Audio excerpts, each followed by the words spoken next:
Francisca, cuéntanos un poquito, yo sé que tú estuviste trabajando en un hogar. ¿Me puedes contar un poco qué tipo de hogar, qué era lo que tú hacías? Sí, el año pasado estuve en el Hogar Mapuche, ubicado en Avenida Las Encinas, cerca de la Universidad de la Frontera. Y la verdad es que estuve trabajando con jóvenes de entre 13 a 18 años de edad. Y bueno, primera experiencia como psicóloga dentro del hogar, porque los hogares no tienen leyes que permitan que haya psicólogos de manera... ¿Nunca habían tenido ni un psicólogo previo a eso? Primera experiencia en realidad trabajando con los chicos. Oye, pero qué impresionante, ¿cómo dar un hogar?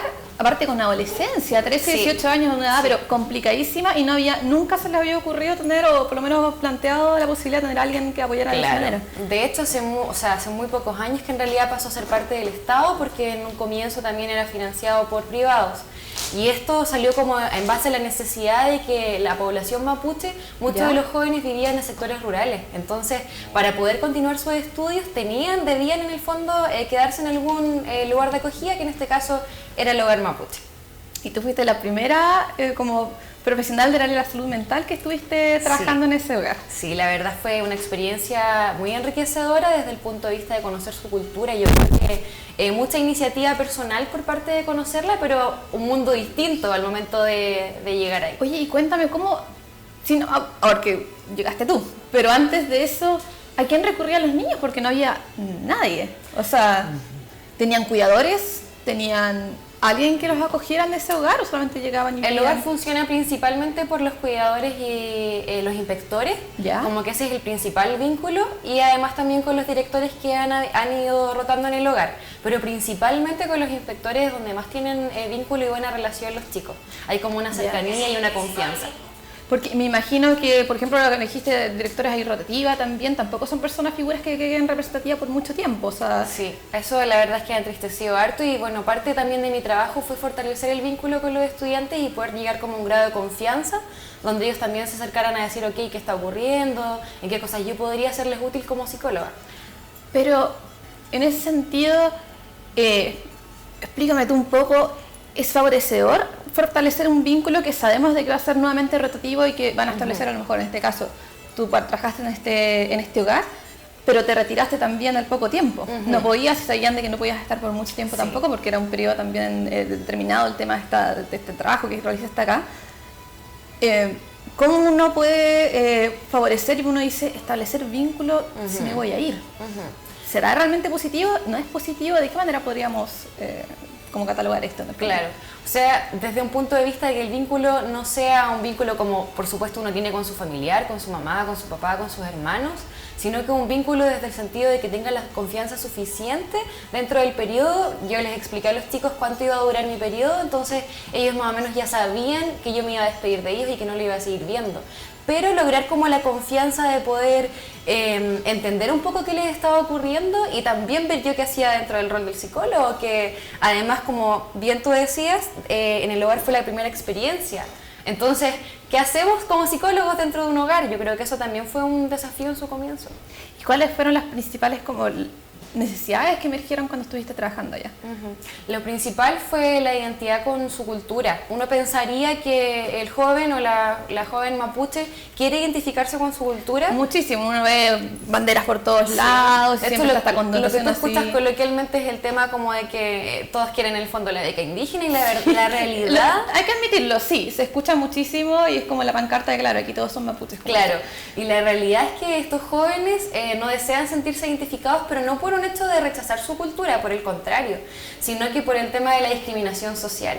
Y ahí entramos como en el tema de la interculturalidad en la región de la Araucanía, que es un tema que, bueno, lleva varios siglos en realidad tratando como de conciliarse, pero no había una real como aceptación en el fondo y valoración de la cultura. Pero en esta área de tenemos que entender que la cultura mapuche tiene también sus principios, tiene también sus creencias.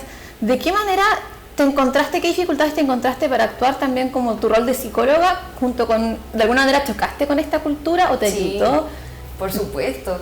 Yo diría que uno de los grandes desafíos fue el tema de mis prejuicios en torno a la cultura como machista, pero que fue modificando a medida que también entendía el porqué de ciertas ceremonias, el porqué de ciertas tradiciones, que me permitieron entender, ok, esto no es discriminación al género, no es discriminación a la mujer, sino que es cuidado de la mujer. porque el mapuche en realidad cuida mucho a la mujer y en él encuentra la fertilidad, y la mujer también en el fondo es como que puede, multifacética, puede hacer muchas cosas en la casa y además pica leña, entonces tiene como otra visión en el fondo, pero a medida que te introduces como dentro de la cosmovisión mapuche.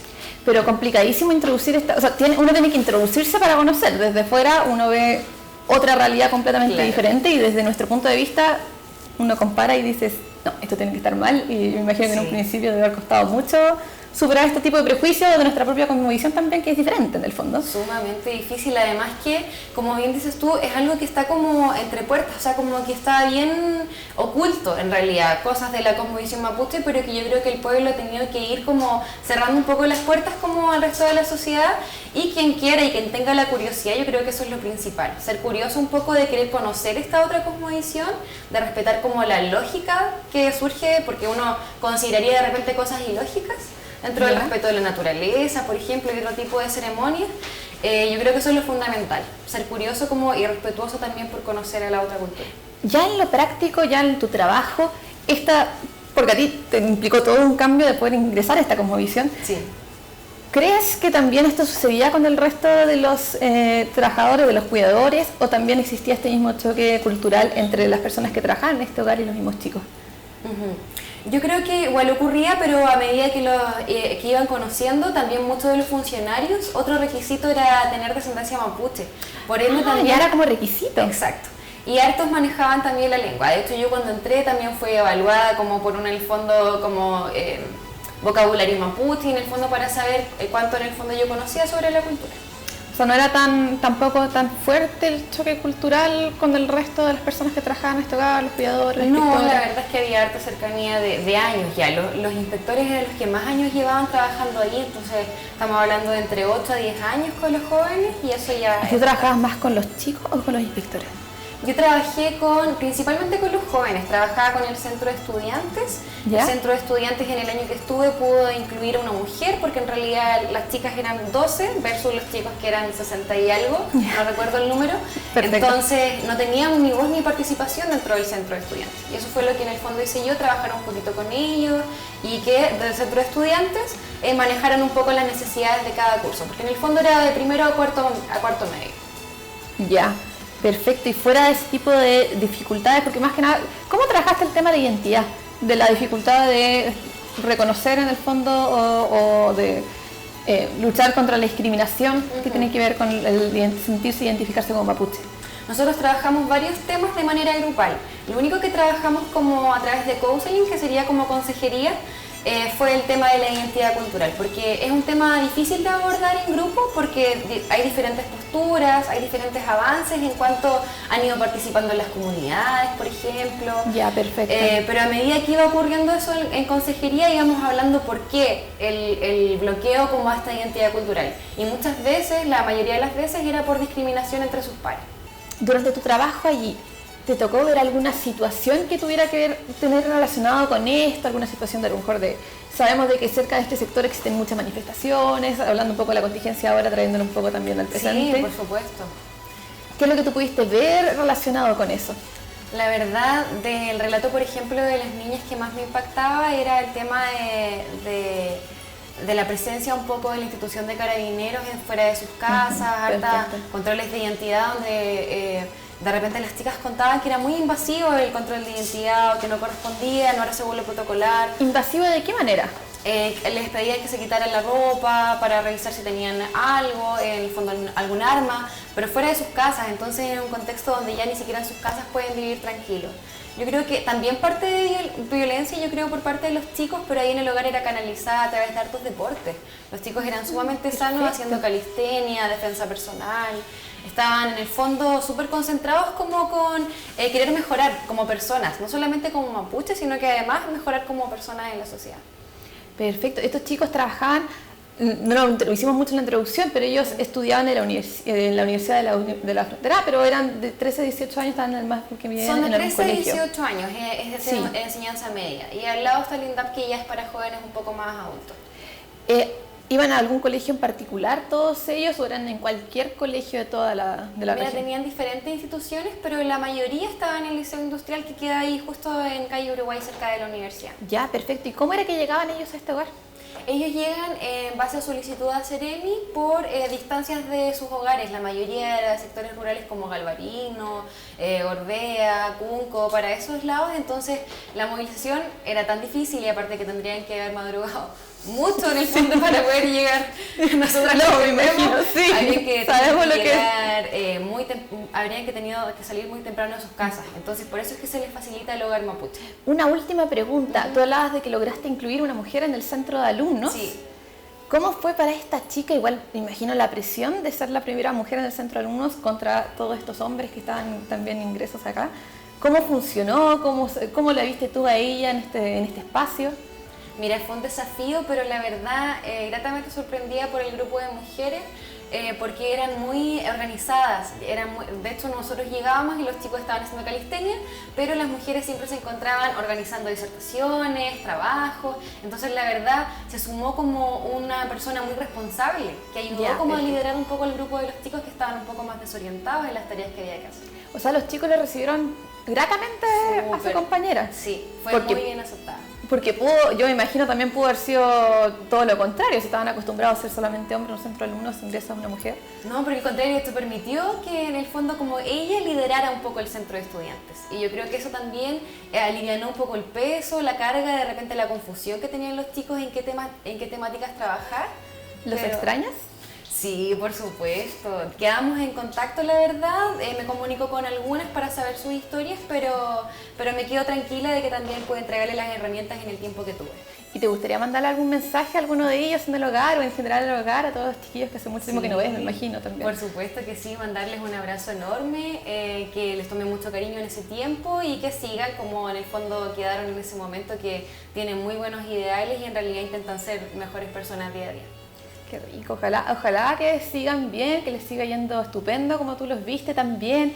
Cuéntame, ¿tú sabes si después de esto continuó habiendo algún profesional del área de la salud trabajando en este hogar? Mira, por el momento de la universidad no. Yo no sé si seguirán trabajando de repente psicopedagogos de instituciones, porque ahí la verdad trabajábamos con una psicopedagoga en práctica, entonces probablemente puede que hayan enviado a otra persona.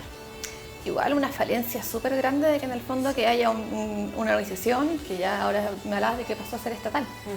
Es una necesidad en realidad. Yo creo que ahí falta un psicólogo o una psicóloga que trabaje en el fondo desde convivencia escolar en el fondo con los chicos, porque a pesar de que no es un colegio, a pesar de que no es un liceo, sigue siendo el espacio donde pasan la mayor cantidad de tiempo los chicos. Entonces, es una organización completa, es un internado, viven ahí, comen ahí, conviven ahí también. Y contemplando su etapa evolutiva, que desde los 13 a los 18 años se presentan otras cosas, como el consumo de alcohol, las relaciones interpersonales, el pololeo, entonces es una, por lo demás, muy compleja. Súper delicado, aparte, ahora que lo pensaba, se habla mucho en los colegios de que intentan en los colegios dar intervenciones y los psicólogos generalmente terminamos, y todo, tú y yo sabemos de que uno intenta buscar en otra área y terminas en el colegio donde siempre se consigue trabajo y donde siempre se requiere los psicólogos.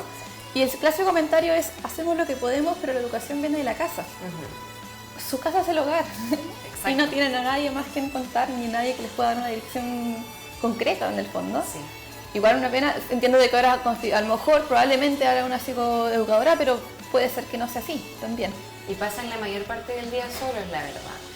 Como es de hombres y mujeres, aparte de eso están aislados, entonces tampoco se pueden juntar durante el día o pueden pasar a los espacios comunes. Está totalmente segmentado, entonces eso también hace que los chicos se aburran durante el día y por otra parte beneficiosa, que aprovechan un poco de estudiar, hacer las tareas, pero falta en el fondo como el ambiente familiar, que fue lo que también intenté hacer como con talleres grupales, hubieron un par de convivencias, comimos pizza, entonces tratar un poco como de distraerlos de lo que es, porque en el fondo es un hogar. Y yo desde muy pequeña también fui criada por mis abuelos, que fueron directores de la Fundación Mi Casa, entonces traté de llevar un poco esa calidez, esa calidad humana al hogar. Perfecto. Francisca, yo sé que en este momento tú no estás trabajando en este momento, pero si pudieras conseguir un trabajo, ¿te gustaría volver a retomar un trabajo relacionado con hogares, por ejemplo? Yo creo que sí, por supuesto, donde haya necesidad, yo creo que es muy importante que un psicólogo brinde salud mental, sobre todo con las necesidades que abarcan hoy en día el país. Creo que es sumamente importante para los jóvenes y para los niños y niñas y adolescentes recibir una buena atención psicológica y por lo menos ofrecerla. Yo creo que eso me encantaría. Ya, perfecto. Muchas gracias en verdad, Francisca, por venir.